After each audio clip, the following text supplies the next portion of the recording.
அஸ்ஸலாமு அலைக்கும். இன்றைக்கி நம்ம பீட்ரூட் பொரியல் பண்ண போகிறோம். அதுக்கு தேவையான பொருட்கள் நான் எடுத்து வச்சுருக்கிறேன். ஒரு 3 பீட்ரூட் இந்த மாதிரி துருவி வச்சுருக்கோம். இதோட தாளிக்கிறதுக்கு கடுகு, ஜீரகம், உளுந்தம்பருப்பு இது கால் டீஸ்பூன். பெரிய வெங்காயம் 2 கட் பண்ணி வச்சுருக்கோம். பச்சை மிளகா ஒரு 3 பச்சை மிளகா, கறி லீவ்ஸ் கொஞ்சம், தேங்காய் துருவல் ஒரு 3 டேபிள் ஸ்பூன், எண்ணெய் ஒரு 2 டேபிள் ஸ்பூன் போல், உப்பு தேவையான அளவு.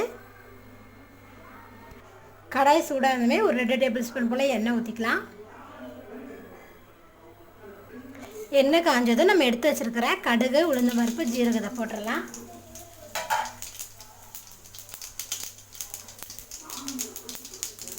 கடுகு, ஜீரகம், உளுந்து பருப்பு பொரிஞ்சதுமே கட் பண்ணி வச்சுருக்கிற வெங்காயத்தை இதில் சேர்த்திடலாம்.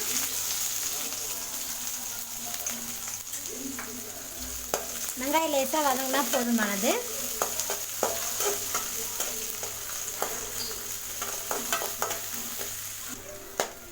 வெங்காயம் இந்த அளவுக்கு வதங்கினா போதுமானது. இப்போ இதோட கட் பண்ணி வச்சுருக்கிற பச்சை மிளகாய்,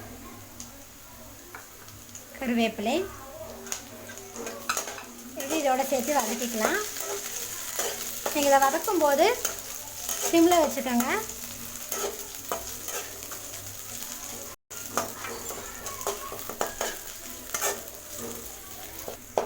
கருவேப்பிலையும் பச்சை மிளகாயும் இதோட வதக்கிட்டோம். இப்போ இதோட நம்ம துருவி வச்சுருக்கிற பீட்ரூட்டை இதில் சேர்த்திடலாம்.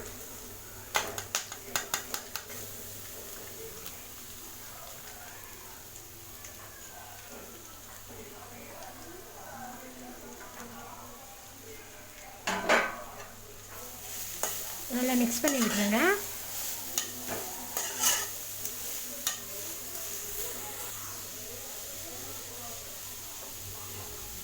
இப்போ இதோட ஒரு 1/2 டேபிள் ஸ்பூன் போல் உப்பு போட்டிருக்கேன்.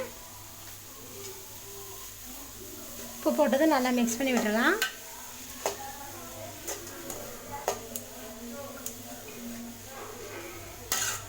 இப்போ காய் வேகிற அளவுக்கு நம்ம தண்ணி ஊற்றிக்கலாம். நான் ஒரு 1/2 கப் தண்ணி ஊற்றுறேன். துருவி போட்டிருக்கங்காட்டி நம்மளுக்கு வந்து காய் வந்து சீக்கிரம் வெந்துடும்.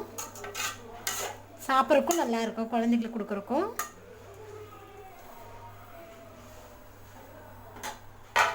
இது ஹை ஸ்பீடில் வச்சு ஒரு மூடி போட்டு ஒரு 5 மினிட்ஸ் குக் பண்ணி விடுங்க. 5 நிமிஷம் ஆச்சு. இப்போ ஓப்பன் பண்ணி பார்க்கலாம்.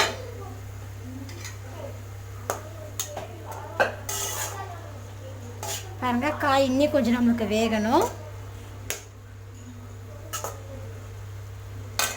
இப்போ இதில் நான் ஒரு டேபிள் ஸ்பூன் போல் கொஞ்சமாக எண்ணெய் விட்டுக்கிறேன்.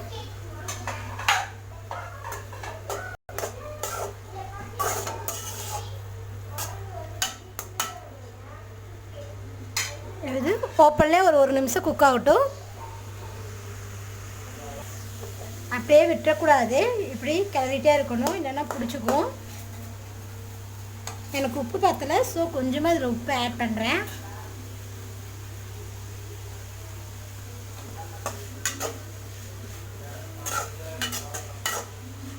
பாருங்கள், நல்லா கிளறிட்டோம். இப்போ நம்ம லாஸ்ட்டாக தேங்காய் துருவலை இதை ஆட் பண்ணிடலாம்.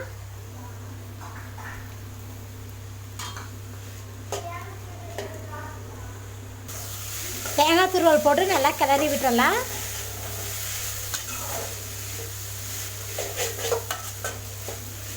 அவ்வளோதாங்க. இப்போ ஸ்டவ் ஆஃப் பண்ணிடலாம்.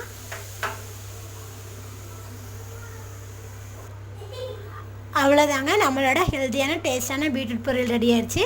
இது எந்த சாதத்துக்கும் ரொம்ப நல்லாயிருக்கும். வெரைட்டி சாதத்துக்குலாம் சைட் டிஷ்ஷாக இருக்கும். நீங்களும் இதே மாதிரி செஞ்சு பாருங்கள். செஞ்சு பார்த்துட்டு உங்கள் ஃபீட்பேக்கை சொல்லுங்கள். எங்கள் சேனல் சப்ஸ்கிரைப் பண்ணுங்கள். தேங்க்யூ.